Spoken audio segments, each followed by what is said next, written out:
လေ23ပထမတက်ဒုတိယတက်ရောင်းရှိတယ် ရှိတယ်လေ ဒီခုပြောသမှာဈေးလေးတက် ရှိတယ်ဒုတိယတက် ဒီမှာဝက်လက်ရှိတယ်ဟုတ် ဟုတ်23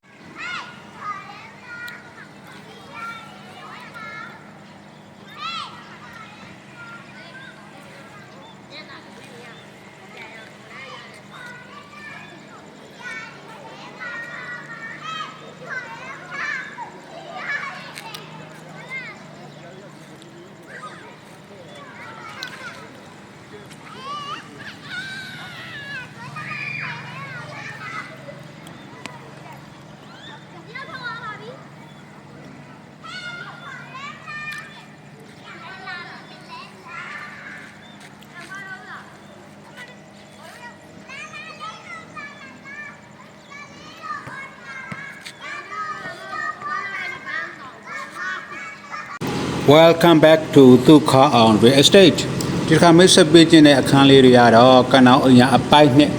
တိုက်သက်နောက်ဆောက်တဲ့တိုက်တွေမှာတော့ကနောင်အညာအပိုက်နှစ်ကတော့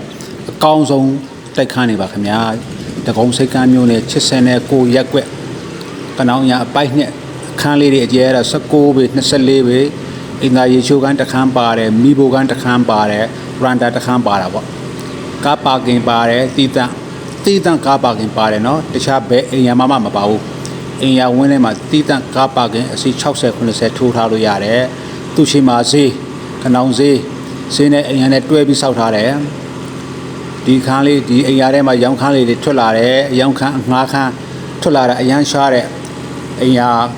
ဝင်းလေးဖြစ်ပါတယ်အခုတတိယထပ်စရုပ်ထထပ်ပထမထပ်